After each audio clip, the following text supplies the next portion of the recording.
Hey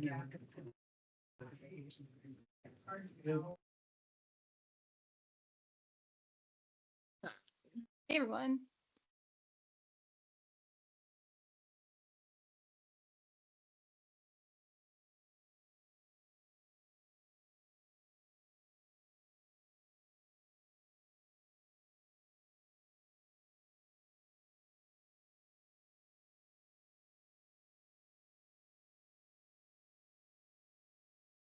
Hey Rick.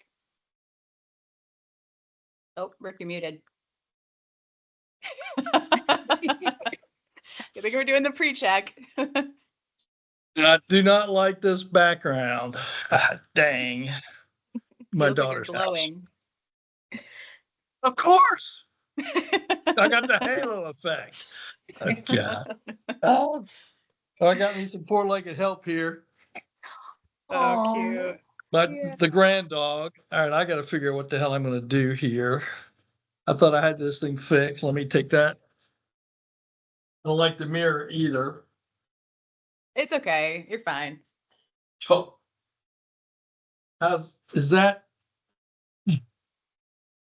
How's that? Any better? Tolerable? Yeah, that looks great. good. Yeah. Looks great. Yeah. Do I have impulets on my shoulder now? Is that what those lampshades do?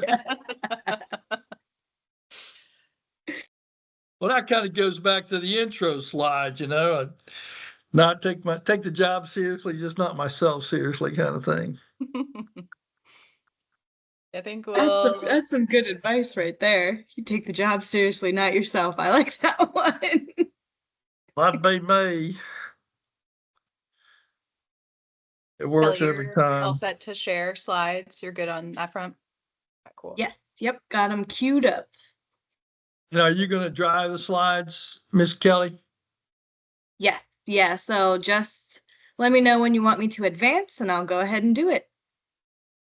Who's going to be the virtual kicking me into the table to either stop yapping too much, listen, take a question, or Millie, you're taking too much time? You are, Miss Kelly. Perfect. Katie, thank you, Miss Katie. Okay. Yeah. Yeah. Yeah, I think we're kind of going to let you in on a backdoor secret, but we'll have our cameras off when you're doing your primary presentation. And when we get to, you got like about, 3 to 5 minutes left, you'll start to see our faces pop back on. So that's your cue to wrap up the presentation part, and then we'll roll right into question and answer. So let's assume we're 10 minutes. I'm 10 minutes into this. So we're 20 minutes into the presentation. And I haven't moved past slide 2. Or I can give you a note too. Or just interrupt me. I will. Please. Now that I have permission. I know like you need permission. Okay, sounds good. I think we have a lot to cover. So Camille Ellsworth with R+, she is feeling a little bit sick, so I'm taking over her role today. She wishes she could be here. We also have Norbert Woodhams.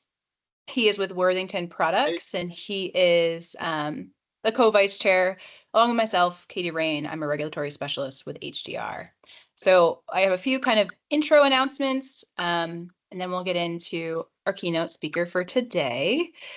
So the first thing I want to talk about is Clean Currents. Feels like summer is wrapping up rapidly. So Clean Currents is in Portland, Oregon this year from October 7th to October 10th. Maybe kind of show of hands, virtual hands, if folks are already registered to go. Flow does have a 50% discount. So if you are not registered and you're looking to get registered, reach out to Kelly Rogers. She can give you the code and kind of walk you through that process. For folks who are going, Flow always hosts a happy hour. This year, it's at a place called Birdie Time Pub. They have mini golf, and the goal here is really to get young professionals new to hydro, networking with each other across the industry. We have kind of this rough rule of an age cap of 40 years or younger.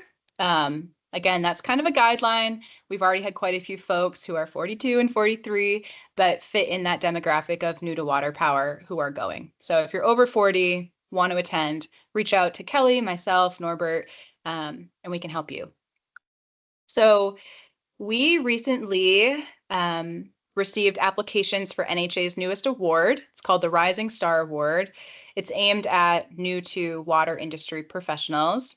We had a great turnout. I think we had 10 applicants in total. It might be more, it might be less, but really competitive applicant pool. And we recently had selected the winner. So the winner will be announced at Clean Currents. The intent with this award is to have it be an annual award. So stay tuned for information about the 2025 cycle. One thing that the steering committee is currently doing is developing, best practices and tips and tricks for the applicants as you put together your award. Things like how to develop your resume, how to really address those short answer questions in an effective manner. So we'll make that guidance available prior to opening the applications up. And on a similar note, the NHA Board of Directors nominations are also open. So those are due in a couple weeks on September 9th.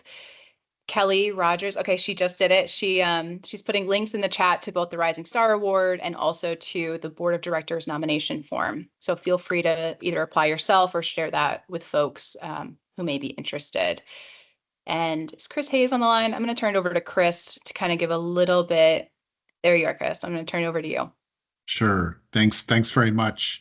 So just wanted to quickly highlight for everybody the official launch of our Hydropower System Principles course, and I've put a link to our website here in the chat for your reference. So I'll just take you down to the bottom here of the page, and this describes what we plan to cover as far as scope. So water to wires, production planning and water management, dam safety, equipment engineering and technology, getting into asset management, markets, environment, and then licensing and compliance. Now, we may readjust the sequence here, but nevertheless, these 8 areas will be covered. As far as how we plan to address these topics, we are in the middle of preparing 2 course types.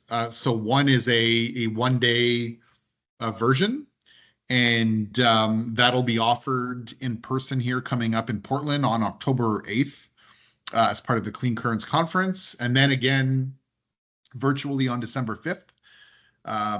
Our plan is to also launch the 40-hour class in January. So the idea there is we'll be launching one brand new 40-hour class once a quarter. So January, April, July, October. And the idea behind the 40-hour course is we plan to cover one module per month. So those part of that first class launching in January, obviously you'll do one module a month ending in August. As far as the details, the one-day course content is now complete. So you'll see here down at the bottom, you can actually download an overview for each module for the one day. And then we'll soon have in hand the overviews for the 40-hour, which again is under development as we speak. So you'll be able to see the 40-hour should look a lot like the one day, but just going into more depth around certain topics.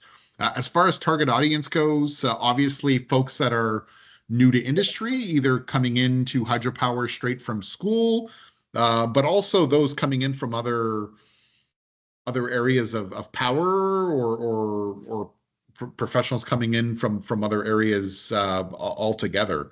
And what I mean by that is, just different industries outside of power, or those coming in from power, folks coming in from coal, nuclear, again, wanting to hit the ground running relative to hydropower. Over and above, for those folks already in hydropower, great opportunity to round out your knowledge base, particularly for SMEs, who've worked in a particular area for the duration of their career thus far. Again, looking to broaden out your knowledge base. If you've got aspirations to do other things, to climb the ladder, assume more responsibility. So again, a great tool for that. And then over and above, as far as continuing education, professional development hours, those needing credits to maintain licenses, also a great tool for that as well. I just want to say a few words relative to the team that we've contracted with to put this together. So, a number of SMEs are under contract to NHA building this out. And then over and above the technical SMEs, we've also brought on board an instructional designer, and we've I guess contracted with a learning management system provider, and obviously that's where this will sit for the virtual offerings. So we're pretty excited about it, and again, right in the middle of building this thing out. So trying to build a ship and sail it at the same time. So exciting times. I don't know if we want to take questions, or I'll just move on. Yeah, I mean, are there any questions about that? Or if folks want more information, is there a link you could drop in the chat? I did. So I dropped in the perfect. link for the website, and then also registration if those want to take this this first class October 8th in Portland. The registration link is there as well. So thank you so much. Awesome. Thank you. I'm going to turn it over to Copeland, and he's going to give a couple updates on National Hydropower Day. Thank you very much. Hey, everybody. So first thing I want to do is a quick poll for everybody on the call right now. So sorry to make it interactive. My first question is, raise your hand with your little icon if you have heard about National Hydropower Day or that you're aware that it's coming up. Okay. Got some hands. Kelly's hand is raised. Good. I'm glad. Okay. Second question. Raise your hand if you already have a plan to celebrate, either personally or within your organization. Okay. Good. I love this. I'm seeing some hands. Okay. Very encouraging. So that's what I'm going to be talking about really briefly. My name is Copeland Tucker. For those who don't know me, I'm the Public Affairs Director here at National Hydropower Association. And for the past several months, myself, Kelly, our colleague Jeremy Chase Israel, and a lot of other folks at NHA have been getting ready for National Hydropower Day. So for those who don't know, National Hydropower Day is our annual celebration of all things water power and hydropower. And every year it's held August 24th. And this year that's on a Saturday. So this year's theme is Hydro Powers, ... And we chose that theme because we want members to be able to share like all the different unique benefits of hydro in your unique community. So that could be anything from cleaner communities to local job creation, reliable grids, innovative energy solutions, or whatever else hydropower is in your own community, state, region of the country. And since Hydro Day falls on a Saturday this year, we decided to sort of build a crescendo throughout the week and start celebrating on Monday the 19th, which is next Monday, so just a few days from now. And what we're going to be doing is we're going to be honoring hydro in different regions of the country every day. So Monday, we're going to be honoring hydro in the Southeast. Tuesday will be hydro in the Northeast. Wednesday will be hydro in the Midwest. Thursday is going to be hydro in the Southwest, California, and Hawaii. Friday will be hydro in the Pacific Northwest and Alaska. And then Saturday will be our national commemoration. So that's kind of how we're spreading out the celebration, because we want to give folks as many opportunities as possible to participate in Hydro Day or Hydro Week, as it's going to be this year. So I just want to talk about, I don't know how many of y'all are comms people. I'm guessing maybe some of you are, but maybe some of y'all are policy people, ledge people, regulatory people. So I know we have a lot of different roles within your organization. So I just want to give all of you guys a few general ways that you can get involved in National Hydropower Day if you haven't already. So number one, and I think this is the most important, is to please make sure your organization has a press plan. NHA is, we're doing a lot of the national media outreach, but we're really counting on our members across the country to get local media and other local advocates engaged. And so that would include things like social media, a press release, letters to the editor, doing a press event. A lot of facilities in the past have done tours with local elected officials like members of Congress. So there's a variety of things that your organization can do, and it's not too late to start planning them. And we have toolkits with tips and tricks and assets and all that good stuff. And I can put um, two resources in the chat. One is a social media toolkit, and one is a messaging guide. So I'll make sure you guys have access to that. So that's one. The second thing, independent of your organization, is to do your own social media and your own outreach as an individual. So you don't have to wait on your org to do a National Hydro Day post. You can do it yourself. We really encourage you to do your own posts, especially on platforms like LinkedIn. And I think it would be awesome if y'all did it corresponding to our different regional days, just to kind of switch it up a little bit. And just share like why you individually care about this industry. How has it benefited your career? How is, what has it taught you? How have you grown? I know that there's so many different things that we can all say. So I just want to really get a good chorus of different, just different perspectives out there, all in coordination with National Hydropower Day. So that's number two. And then along with that, I would just say get creative, whether it's with your organization or individually. Our message of hydropowers is it's meant to be customizable.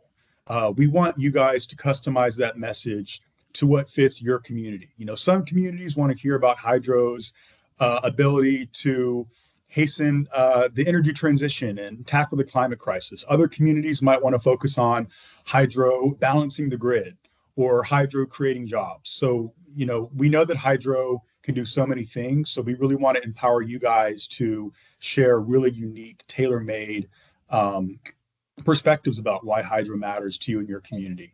And then finally, I would just encourage you guys to share with us whatever you put out. If you have really good outreach that you're really proud of, is getting good numbers, if you got a great story in your local paper, if you got, a local elected official to come to your facility or talk about hydro, please let us know. So you can email me at copeland@hydro.org, and you can also email Kelly at kelly@hydro.org, and we can, of course, help uplift. And we just really want to create a critical mass of positive messages. So however you guys can help us do that, I'd be very, very grateful. So if you have any questions, I'm happy to answer them. Or if y'all need to get on with the program, that's fine too. I'm here either way. Yeah, I think we got a minute if folks have any initial questions. I'm not seeing any yet, but feel free to, if you have questions kind of throughout the presentation or in the coming days, to reach out to Copeland or Kelly. Thank you so much, Copeland. Thanks. Yeah, so, as we roll into, I guess, National Hydropower Week next week, I think it's really important to kind of think of what we can do to advocate for our industry. And today, I'm really excited to introduce Rick Miller, who has been an incredible advocate his whole career for hydropower and pump storage. Rick is currently a principal hydropower consultant at HDR and has been an active member of NHA for, over 2 decades. He's served as president, board member. He's been on various committees. He's been committee chair to a few committees. In his early career, he had numerous roles at Duke Energy, and then eventually was an early founder and CEO of a hydropower practice called Divine Tarbell and Associates, which has later merged with HDR. And in 2016, he received NHA's very prestigious award, the Dr. Kenneth Henwood Award, for all of his accomplishments and contributions to the hydropower industry. So we are very lucky today to have Rick Miller with us. And he's going to kind of give some context of the history of hydro through his very unique career path, offering some tips and tricks he's learned along the way. And we'll end on, how hydropower fits into this clean energy future and why now, as young professionals, is an amazing time to be getting involved. So Rick, I'm going to turn it over to you. Thank you, Miss Katie. It's terrific. And when Katie asked me if I'd consider doing this, I said, I can't imagine a group of folks listening to this old fart talk about his career, my eyes glazing over. So let me start with, I'm really glad that hydropower finally we all got the message. It's Hydropower Week.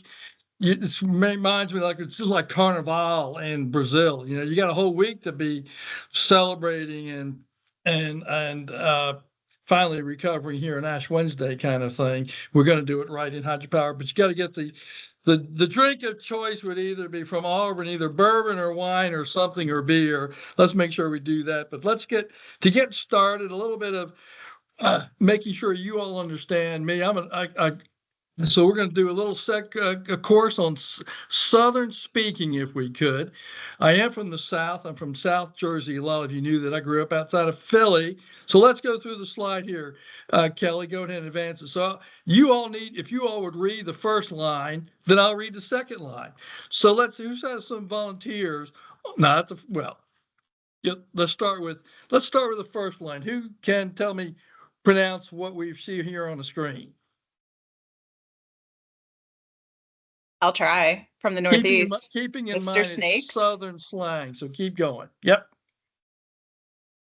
Mr. Snakes. you're close. Amber snakes. Next slide. Go ahead, Kelly. Amber not. Next one.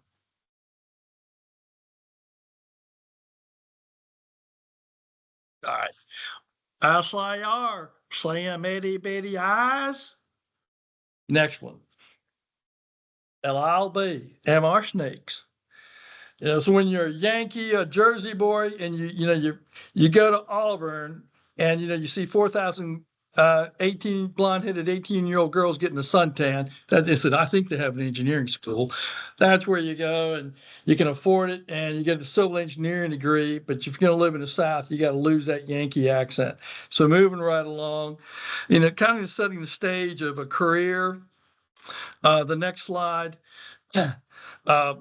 I got into civil engineering, but you can tell that, and I like being outside, and I like dirt and I like water, but you can tell I've taken my job seriously, but I try not to take myself too seriously here. And just trying to craft a message of maybe bullet points of takeaways or things that have been important to me.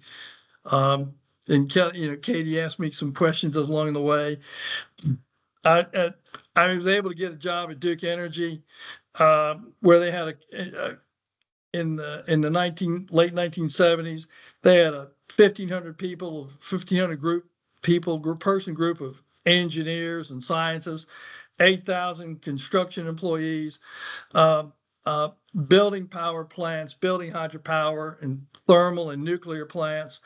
And it was an opportunity to get involved in engineering, and seeing your work be built 2 or 3 years later after you do the design was just powerful. And and I just kind of fell into hydropower. We were in a group of uh, uh, 8 folks that looked after 31 different hydro stations as a civil engineering team.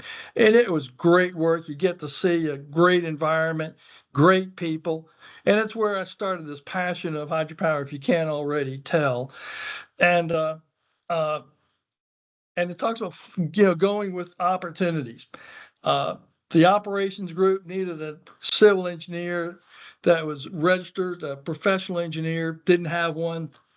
I was asked to move over into that group to start the dam safety organization, but that was in the system operations organization. It comes back to why my passion about hydropower and how it helps keep the lights on. Duke Energy was organized at the time, that the hydropower group was part of system operations. It was a transmission asset. So in those days, coffee break time was at 9 o'clock in the morning, and I'd go grab my little cup and I'd go walk into the dispatch center, the system operating center, and I'd stand in the back of the room watching the dispatchers, the guys in the hot seat, who grew up through the school of hard knocks, not a college graduate in there, and they're managing the grid. And it was fascinating learning how the grid operated. Power flows over the transmission, self-supply by Duke Energy, trading energy with Virginia Power, Dominion Energy at the time. Virginia Power at the time, now Dominion, Southern Company, TVA. And this is how the grid worked. And hydropower was the duct tape of the grid, if you will. Duct tape, if you've got a roll of duct tape in your truck, you can use it to patch up damn near anything. Hydropower is that insurance policy for all the utilities, and primarily frequency regulation and keeping the lights on. It's like the cruise control in your car. Hydropower plants did it then, they do it today. And I got to see how the physics actually integrated together, and then trying to leverage that into smart energy policy at NHA, which, since we don't have energy policy, a federal, haven't done much about that. And so that was the background in hydropower engineering, leading to hydropower operations. I had the opportunity to transition from that initial dam safety engineering role into being asked to fill a unexpected vacancy in an area in Duke Energy that also included a pump storage project in operation, Joe Cassie Pump Storage Project. And they happen to have a project called Bad Creek under construction. And I was asked to move my family, leave Charlotte, primarily a very nice area of Charlotte, and moved down to Pickens County, South Carolina. And I loved Pickens County, but it was like going from the suburbs of Charlotte. We moved down into footloose country, and where there were still Wednesday night meetings, and I got caught in the backyard having a glass of wine with my steak when I didn't show up to Wednesday night church meeting. And it was just a different world. And I got to participate in the design and construction and ultimately the commissioning of the second to last large major pump storage project in this country. And I had no idea that it would be a career defining moment at the time. My boss asked me if I wanted to go, and I said, I'll go check with my family. Sure. And so being open to career moves, hopefully putting a little more thought into it than I did, is critical in having enough self-confidence that you, even if something you've never done, believing in yourself, that being able to be successful at it. And that operations role led into then being asked to help modernize the Duke fleet. And then maybe it's the next slide, Kelly, I'm not quite sure. Yeah. So here's the Bad Creek project. And the photo on the right is the picture of the cavern and be under construction. As you can tell, the scroll case is being set in place for one of the machines. It was a career defining project that now we're leveraging today with potentially expanding that project as well as other pump storage projects underway. But what it did was cement my understanding of the value of hydropower, and in particular grid scale storage, of pump storage, what it can mean to our energy future for today, especially in a low carbon future, which we'll talk about again in a minute. Any questions about this and getting to this point before I keep on rambling? Perfect. I take silence as acquiescence, or I'm just bored, everybody. And so subsequent to this project, then as the 90s progressed, Enron was taking over the U.S. energy market, at least we're trying to. They were the darlings of Wall Street in the mid to late 90s before that house of cards finally fell apart. And but Duke was not the sexy energy stock on Wall Street at the time. It was Enron and all about what they were doing and deregulating the markets and acquiring assets internationally. And Duke decided they needed to get in that game if they were going to hold up the stock price. So Duke Energy buys 8 hydropower plants down in Brazil from a state entity for the state of Sao Paulo, the state utility. And Ed Luttrell and several of us within the hydropower team, we supported Duke International in the due diligence. We then supported Duke International in the transition plan, and we were given 3 weeks to get these very capable Brazilian leadership that came with the assets and getting them to think of thinking of a for-profit private business entity versus a state-run utility. And it was the equivalent of buying a Corps of Engineers district with their hydropower assets and all the people that came with them, incredibly capable people who had a completely different approach to risk management, government versus private enterprise.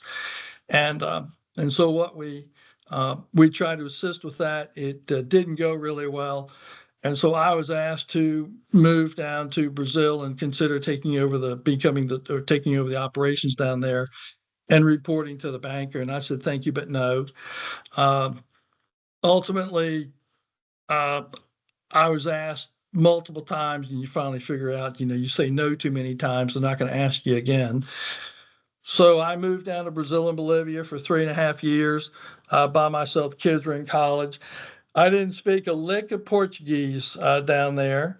When I got there, and of course, there's two kinds of Portuguese. Of course, you got Portuguese, you got Brazilian Portuguese.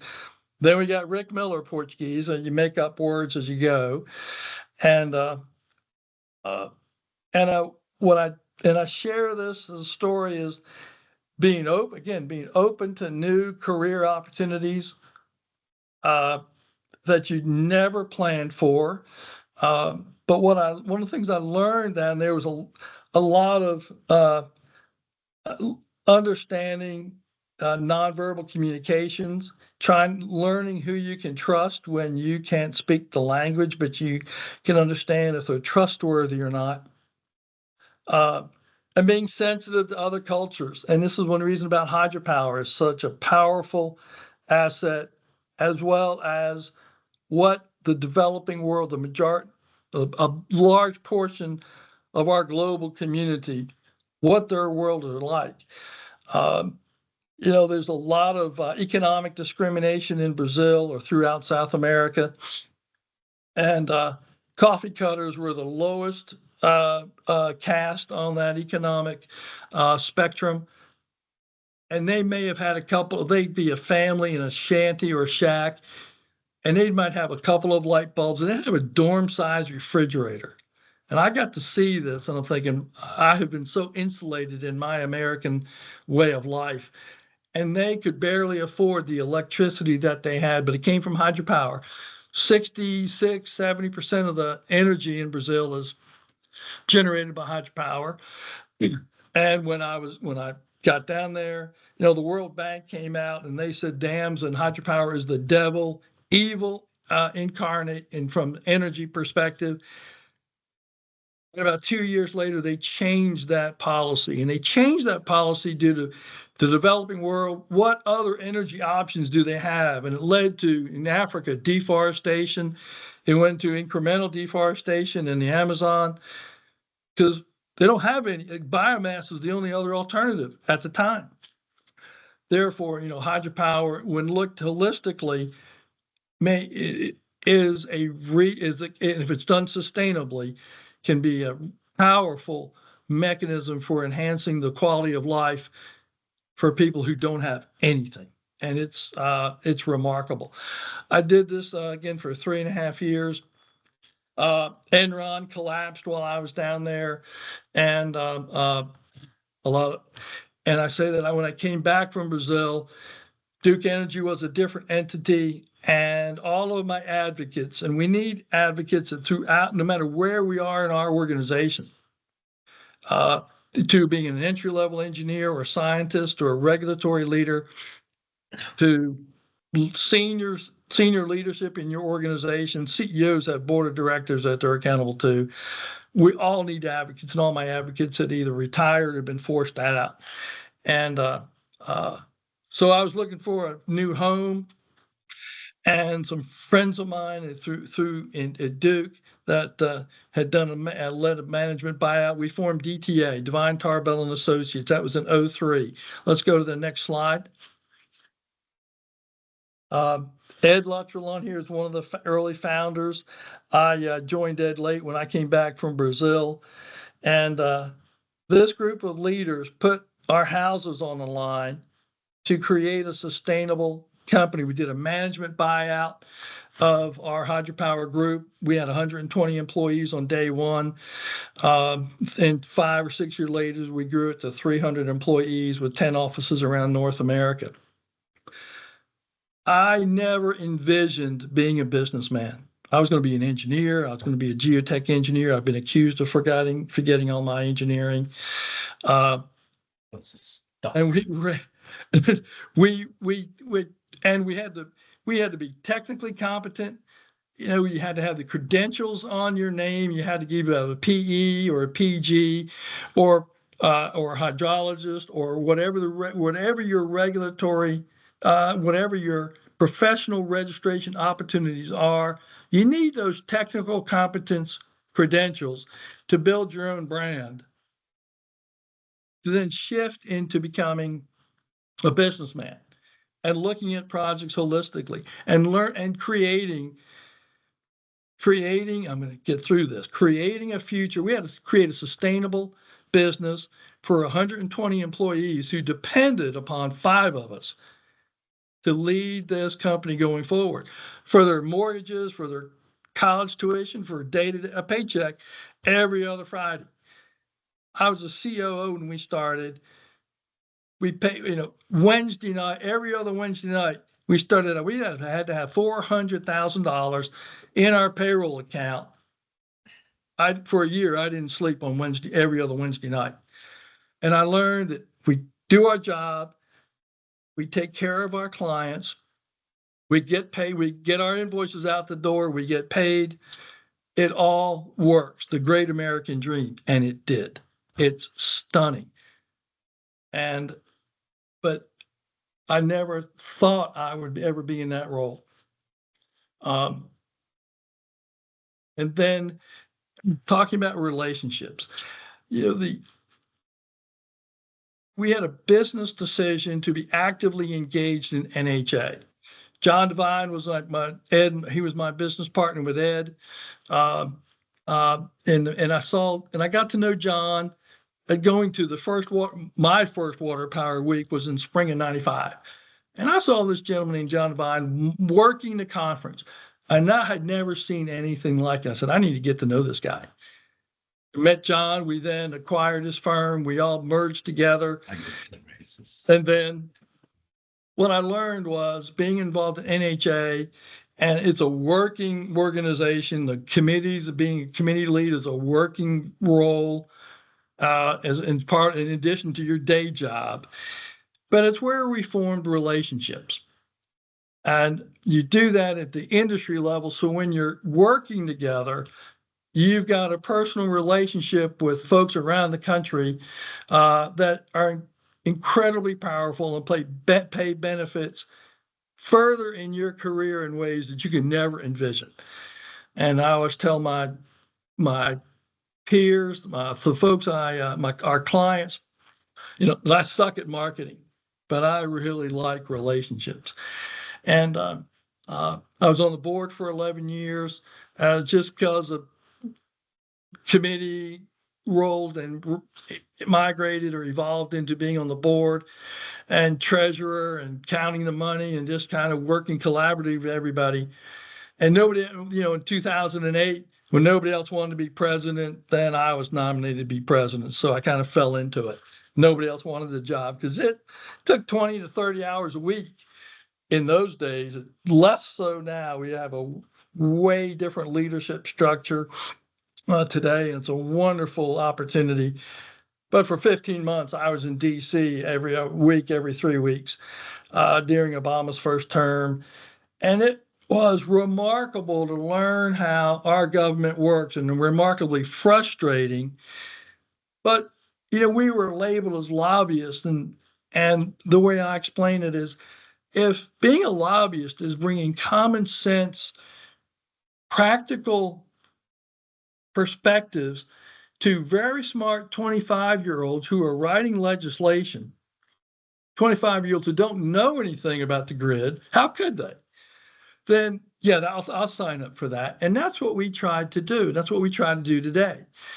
And it's a remarkable thing to have your fingerprints on energy policy.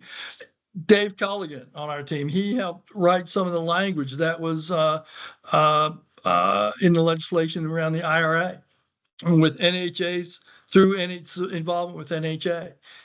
Those are things you get to contribute because you have the experience but you learn to listen and how to convey our knowledge and our passion about the industry to a cleaner energy future. Moving on to the next slide, and why hydropower. You know, you tell by the shading on the screen here of states that have some form of energy policy, low carbon policy, either zero carbon, California, Oregon. Well, California certainly, I thought Oregon did. Certainly Washington, Minnesota now has a zero carbon energy future. North Carolina is a net zero. And we have cautioned, the board has cautioned our members of Congress. Some of our peers like E3 Consulting out of San Francisco have done a number of studies for CalISO, Washington's state utilities, that you can afford to get to 80% reduction carbon free, 90% with your existing assets, 90% is a stretch, but your price of energy is going to go up. And 100% carbon free energy is almost unattainable. But if it's attainable, it may induce energy-induced poverty. And think about islanded communities in Alaska or in Newfoundland and Labrador, or Hawaii, where you have diesel fuel as your energy supply. That's the alternative. Even with wind and solar and larger transmission, there's got to be a dispatchable, firm energy product to complement all of that. That is our value proposition as an industry going forward. And it has completely reset the opportunities for our industry going forward. We're changing the game. We've talked about the uncommon dialogue over time through the board and through NHA, bringing the conservation community along with us, presuming that we also adopt sustainable development practices for powering non-power dams, or sustainable pump storage projects, having large grid scale energy storage as compared to having thousands of megawatts of batteries and the life cycle effects of that. We're trying to demonstrate that hydro's role, and all of us can have that, be able to demonstrate hydropower's role in a greener, lower carbon energy grid of the future. Candy, I'm going to pause there. I do a time check. I know we got a couple more slides, but you want to take a couple of questions here? I got a couple of slides, Jeff, to further demonstrate that point. But anyway, I'll pause there for a minute. Yeah, if folks have questions. If not, Rick, wrap up the rest of your slides and then we can open it up. I don't see any hands up or comments, so keep rolling for the next 5 or so minutes and then we'll open it for questions. Just hope people's eyes haven't glazed over. Well, let's go to the next slide. All right. So, okay, so this little animation here, to advance the slide, Miss Kelly. So what we've got here is a load curve from CalISO. This represents currently what's going on in California. So the blue line is load. I'll start from the top. And this blue line looks very similar to whether you're in Brazil, the US, Scandinavia. And this is the total demand as it fluctuates throughout a 24-hour period. So you have time over 24 hours across the x-axis, and you have megawatt demand on the vertical axis. So you see how load fluctuates throughout the day. We'll start at midnight. We used to call it valley time. 2 o'clock in the morning, 3 o'clock in the morning is your minimum load for the day. And the depth of that, or the level of that minimum load, changes whether it's middle of July or Easter Sunday morning.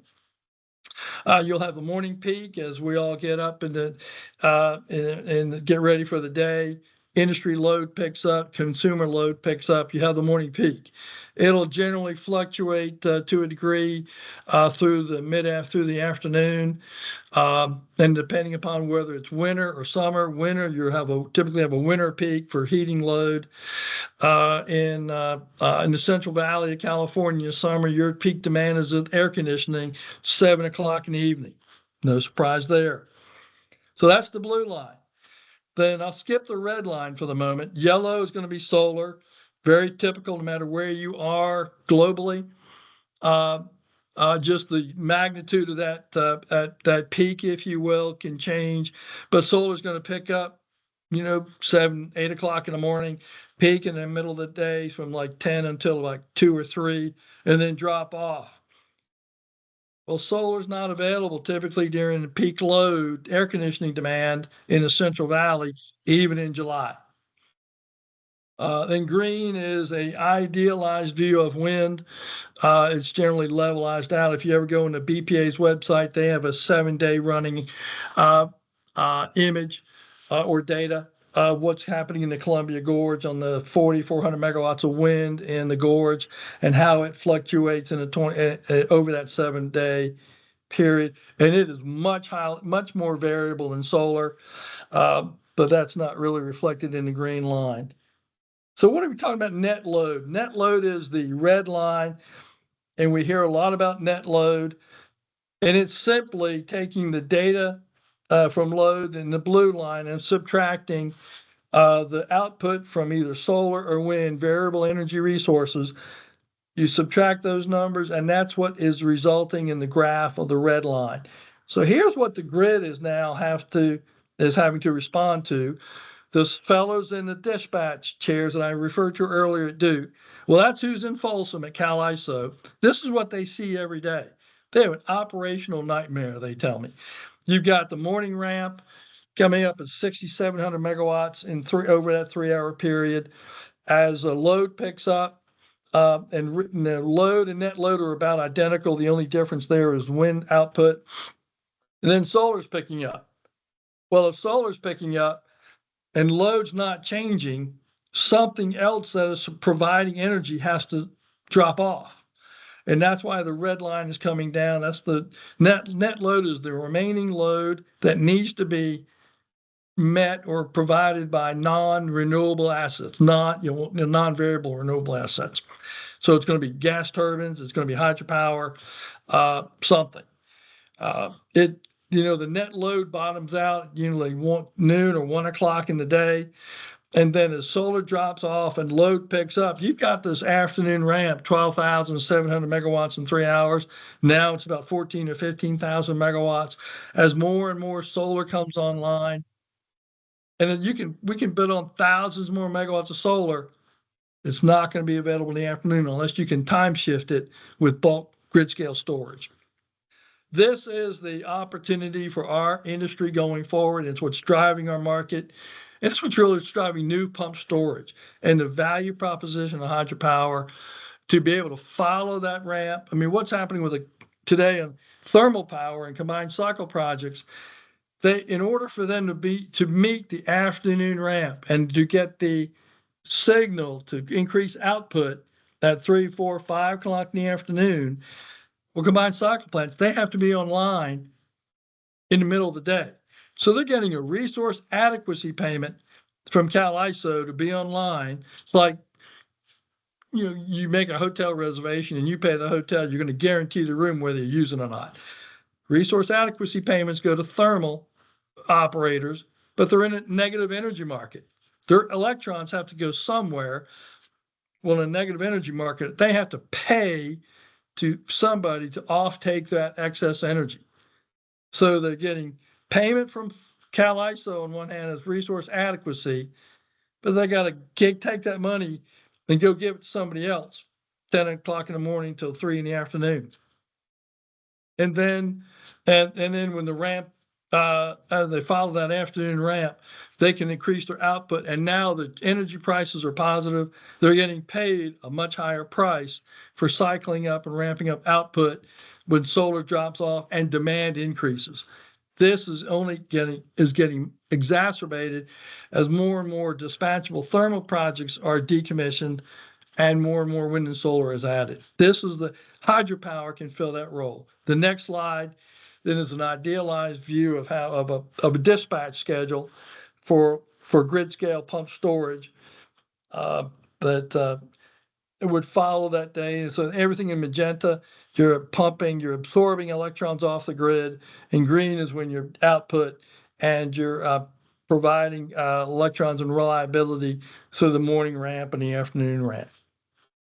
So that's the end of the slides, and it is 3:47. So how are we doing there, boss? We're doing good. Good. Folks, if you have questions, you can either enter them in the chat, or if you want to ask verbally, you can raise your hand. See a couple questions. Letitia? Oh, I just wanted to say it's very refreshing to hear somebody talk about Brazil and the experiences that they had in there. I am Brazilian and I know what you're talking about. And it fills my heart with joy and see such a positive outcome from it. So thank you. You're welcome. I appreciate you saying that. It was a scary thing. I'm the only American down there. And you can tell I think out loud a lot. If you can't, it'll be pretty obvious. And I'd be in a staff meeting with my team. They wanted to practice their English. I'm trying to practice my Scoofy Portuguese. And we talk, kind of, well, what makes sense on maintenance activities or whatever our staffing challenges were. And I'd find they'd be implementing what we talked about the next day. And I didn't say we should do it. And I said, well, Hickey, that's what you said the day before. I said, we talked about it. The point, it's understanding the culture. They were so trained in a militaristic regime prior, from the 80s up to the mid 90s, that they just followed orders. And so the Americans giving orders, and I said, no, that's not how we do things around here. We're going to be collaborative. We're going to listen. We're going to make a decision together. And I had no idea that's how Americans were being perceived and how I was being perceived, and that they brought their context with them. And, we are who we are when we're 50, given what we think about when we were 10. And so that whole Brazilian culture and understanding that those economic challenges led to a culture that I had no idea existed, and awareness and how humbling it was, and trying to make a lot of people's lives better. Next question. I don't see any, but I have one. Ma'am. I think anyone that knows you and works with you know that your family is equally important as your work, and you put energy into both. So kind of over the course of your career, how have you managed work commitments and family commitments? And, we've heard from other speakers, sometimes there's an ebb and a flow and sacrifices in both. So curious on your take on that. Got two answers. Yeah, it's my family. You heard me talk about Bad Creek and my passion for pump storage and a career-defining opportunity. If you ask my kids about Bad Creek, they said, we didn't see Dad in daylight for 9 months. Very different world. We had 6:30 a.m. Construction review meetings. I was operations director. And we finished the night, we'd go through commissioning, and we'd have dinner brought in. We'd come out of the mountain about 9 o'clock at night. We had a hard stop. I'd send my pre-email technology notes to leadership, get home at about 11, start all over at 6:30 a.m. And I said, oh, I can do this. And I missed my daughter's 12th birthday. So then I had a chance to plan her wedding. I wasn't going to screw that up. So I had a chance to recover. So, we all make a lot of mistakes, and we'll keep trying to keep our priorities and then trying to manage it in the job that we have. So so I'm in Atlanta today on granddaddy duty. And it's a wonderful, and grand dog. I got a grand dog and the grand boys at school. And so that's here we are. So it's a balancing act, and but and we just learn as we go. I apologize for getting too emotional there, Katie. Good question. Thanks for sharing that. That's a very real answer that I think a lot of us face. And especially when you're kind of trying to climb the ladder or this is a career defining project and you need to make a name for yourself. And I appreciate you telling us the truth. I never tried. I never did it to make a name or it just was a job. It just was what was in front of us, and two uncles had a farm in Delaware. They say, how do you learn that? How do you get to be a millionaire as a farmer? You start out with 2 million, right? And then just work habits and just this is the job that's in front of us. This is what you do, and it turns out not looking for glory, not looking for it. Just it came with the territory. Yeah. Thanks, Rick. Jarvis, I see you have a hand up. I do. Thank you very much. Thanks, Rick, for the presentation. Rick, given given the value of pump storage, and adequately presented in your discussion here, how many pump storage projects are underway or kind of being ushered through the process? I know there have been quite a few, and it's been mired in regulatory hurdles, making it somewhat difficult to get the investments and the funding to realize those projects. And maybe I mischaracterized that, but I'm just curious, for some of us that are mid-career and a lot of us maybe new in our careers, do we have the hopes of seeing new pump storage projects being built, and if so, where is that happening? The most likely opportunity for new pump storage currently is still in those vertically integrated utilities where you still have a traditional market, like in the South, for example, in the Southeast, where you have the Duke Energies or the TVAs of the world are still able to have a relationship with the utility commissions to have some price or revenue certainty to pay for them. And so we see, many of us are working on a second powerhouse at Bad Creek called Bad Creek 2 expansion. I'm surprised about that. Ed's leading that effort for us. TVA is actively looking at building another power pump storage project. Salt River in Arizona, we're supporting them on doing a new large power pump storage project. They have three smaller ones, 50 megawatts, 100 megawatt unit on the Salt River east of Phoenix. But those are all three of those groups and entities are able to do some kind of rate base to have some revenue certainty to it. Just about everywhere else, Jarvis, as you know, there in California, Pacific Northwest, where there's a structured market, you've got to find off-takers who can participate with a purchase power agreement. And in California, like the PG&Es of the world, they're desperate for grid scale storage, but they need permission from the California Utility Commission to be able to include this storage investment in their rate base. And the challenge is, the computer modeling and revenue modeling today, there's so much variability in net revenue. There hasn't been enough certainty to advance those projects along. Well, that's all slowly changing just because of just modeling storage is damn near impossible. But what's changed is, 40 years ago, there's 22 gigawatts of pump storage today. There's 43 stations built in this country, but none of them were built in a deregulated market where you were searching for off-takers. And yet our energy, I'm talking way too much. One of the things we can do is to help policymakers, energy, going into Folsom, going into Sacramento, continuing to deliver the message. Here's how the grid works, helping our clients convey that message, I should say. And in that large scale storage, what other large scale storage is needed?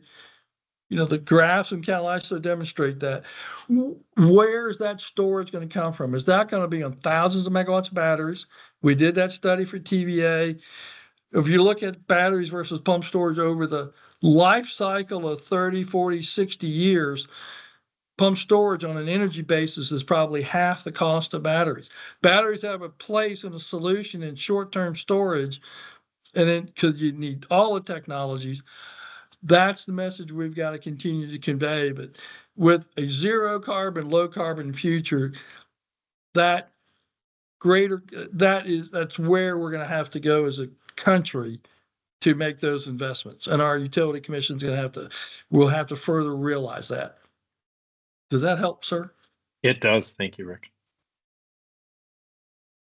Okay, I think we have one more question or comment.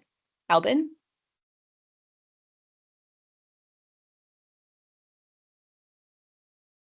Oh, I think you're now it there. works. Rick, thanks a lot for the explanation now with the pump storage and everything. How do you see batteries installed in homes? Are they helping, besides them being very difficult to control, but are they helping actually those 10, 15 kilowatt batteries to balance those peaks, or are those rather intensifying the peaks? What's your observation on that? I think batteries at home behind the meter can be incredibly powerful. That is one of the things that Cal ISO is kind of hanging their hat on for success of a reliable grid going forward. But then you can sign an agreement. How much control do you want to give your local utility for charging, discharging that infrastructure and those batteries, or do you want to set it for time of day rates? And then are you going to replace it in 7 to 10 years as the battery life degrades over time? But they can be incredibly powerful. And then what happens? What's the recycling cost of those battery packs? So I think that at the home, like home solar and home batteries can make a lot of sense. Electric vehicles, are a little bit different, electrifying our transportation sector where it's like school buses or any kind of bus, or where there's defined routes, can make perfect sense. But if you're driving and you're trying to charge your car when you get home and it's 6 o'clock in the afternoon, well, that doesn't make a hell of a lot of sense, as we saw from the graph. So that's where looking at it holistically and trying to bring sound engineering, sound technical expertise into sound policy is what we can all help contribute to. If that helps. Absolutely, yeah, that helps. We're out of time. Right. I know, that was a great call. Thank you so much, Rick, and thank you for everyone who's joining. This was an incredible call. Rick, I think you might have the trophy for our largest attendance this year for Flow. So, and not only that, we kept folks. So we had over 50 people until just about a minute ago. So job well done. Thank you so much. You're welcome. Thanks for asking. And what a great group and what a great industry to be a part of. It's been terrific. Lifelong friends. Yeah. Thank you, everyone. And we will see you next month at our next Flow call. Have a good one. Bye-bye. Bye. Thank you. Bye.